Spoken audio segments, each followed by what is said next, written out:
सफलता पक्की करो, work hard in silence, power of focus and consistency. हाँ, ये कहानी है 3 भाइयों की। बिल्कुल, जो शुरू में काफी कंफ्यूज थे, हमेशा दूसरों से सलाह, दूसरों पर निर्भर, लेकिन फिर उन्होंने मौन और एकाग्रता की ताकत को समझा। और यहाँ मौन का मतलब सिर्फ जुबान से चुप रहना नहीं है। नहीं, बिल्कुल नहीं। मन के अंदर का जो शोर है उसे शांत करना। हाँ, तो आज का मकसद यही है कि इस कहानी से समझें कि कैसे बाहरी शोर शराबे और भटकाव से हटकर अंदर की शांति और फोकस्ड मेहनत से सफलता मिल सकती है। बिल्कुल, चलिए देखते हैं। तो कहानी शुरू होती है इन 3 भाइयों से। कोई भी काम उनसे ठीक से हो नहीं पाता था।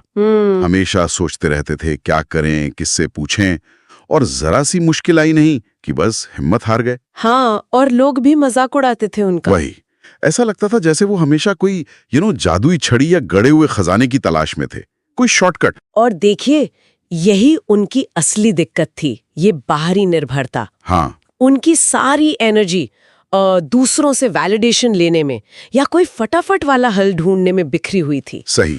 खुद पर भरोसा करने के बजाय वो दूसरों की बातों में जल्दी आ जाते थे। ये एक तरह से एनर्जी वेस्ट ही है ना। हाँ। जब ध्यान अंदर है ही नहीं, भारी भटक रहा है। एग्जैक्टली। और इसी चक्कर में वो पहुंच गए एक संत के पास। हाँ, खजाने का पता पूछने। हाँ, सोचा शायद ये संत बता देंगे, लेकिन संत तो वही बिल्कुल मौन, एक शब्द नहीं। अच्छा। भाई कई दिनों तक वही इंतजार करते रहे, बेचैन हो गए एकदम, समझ ही नहीं आ रहा था कि हो क्या रहा है। पर देखिए, ये मौन ही एक टर्निंग पॉइंट साबित हुआ। संत का चुप रहना अनजाने में ही सही उन्हें बाहर जवाब खोजने के बजाय अपने अंदर और अपने आसपास देखने पर मजबूर कर रहा था। हाँ, ये बात तो है। ये पैसिव वेटिंग नहीं थी, ये एक तरह से एक्टिव मोड था जहां उन्हें खुद ऑब्जर्व करना सीखना था। हम अक्सर तुरंत जवाब चाहते हैं, पर शायद कभी-कभी जवाब ना मिलना ही सही दिशा दिखाता है। हाँ, बिल्कुल, और ऐसा ही हुआ।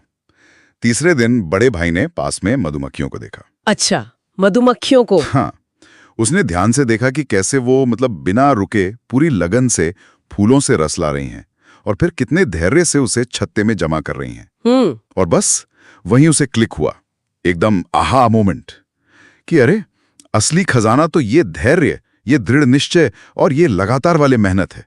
शहद तो बस नतीजा है इस प्रोसेस का। क्या बात है, ये कितना दिलचस्प है ना? सीख किसी उपदेश से नहीं मिली, बल्कि शांत होकर देखने से मिली। सही कहा, प्रकृति बिना बोले ही कितना कुछ सिखा देती है अगर हम ध्यान दें तो।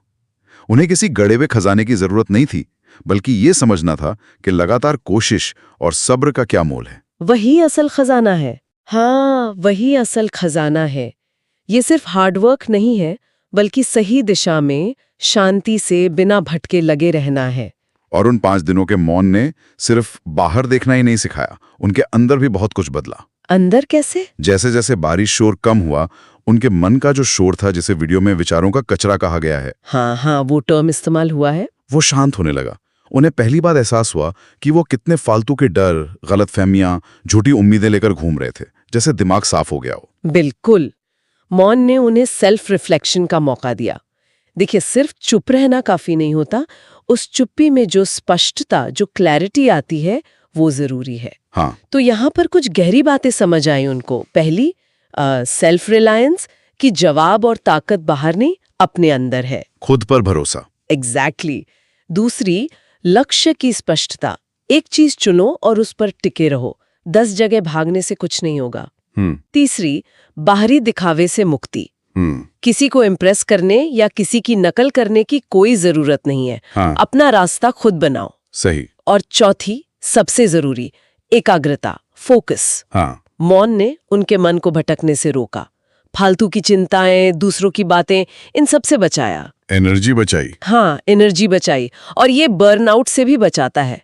मौन एक तरह से दिमागी थकान का इलाज भी है और बचाव भी। इसके बाद तो उनकी भी जिंदगी बदल गई, काया पलट हो गई। अच्छा, कैसे? वे शहर लौटे, लेकिन इस बार बिल्कुल अलग।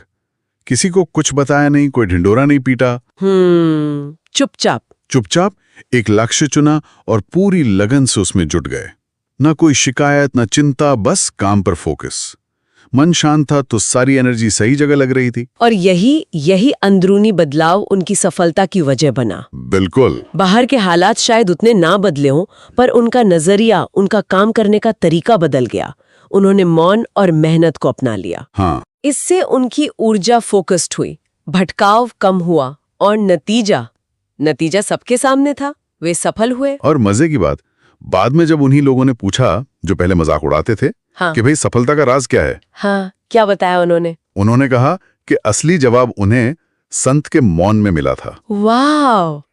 ये दिखाता है कि समाधान अक्सर वही होता है जहां हम देखना नहीं चाहते, अपने अंदर। तो इस पूरी कहानी का सार, निचोड़ यही है कि असली खजाना कोई बाहर की चीज नहीं, बल्कि हमारे अंदर की शांति, साफ सोच, खुद पर विश्वास और दुनिया के शोर से भटके बिना लगातार मेहनत करने की क्षमता ही असली खजाना है। और ये हमें सोचने पे मजबूर करता है ना? हाँ। आज की इस तेज रफ्तार, शोर भरी दुनिया में हम कितनी बार हल या स्पष्टता के लिए बाहर भटकते रहते हैं। हाँ। सोशल मीडिया पर, दूसरों की राय में। बिल्कुल। क्या ऐसा हो सकता है कि असली जवाब और शांति हमारे अपने अंदर के मौन में, धैर्य से चीजों को देखने और समझने में और खुद से बात करने में छिपी हो, जिसे हम अक्सर अनदेखा कर देते हैं? शायद जवाब वही है।